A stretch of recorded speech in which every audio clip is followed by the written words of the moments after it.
السلام علیکم ورحمۃ اللہ وبرکاتہ۔ معزز سامعین، اسلامک چینل کی طرف سے خوش آمدید۔ میرے معزز دوستو، امید ہے اللہ تعالیٰ سے کہ آپ سب لوگ خیریت سے ہوں گے۔ ناظرین کرام، آج ہم جو دعا پڑھیں گے وہ افطاری کے بارے میں ہے۔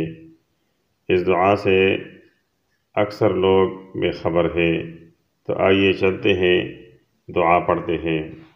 حضرت عبداللہ بن عمر رضی اللہ عنہما سے روایت ہے کہ نبی کریم صلی اللہ علیہ وسلم جب روزہ افطار کرتے تو یہ دعا پڑھتے: ذهب الظمأ وابتلت العروق وثبت الاجر انشاء اللہ، کہ پیاس ختم ہو گئی، رگیں تر ہو گئی اور روزے کا اجر انشاء اللہ ثابت ہو گیا۔ حدیث سننے کا شکریہ، والسلام۔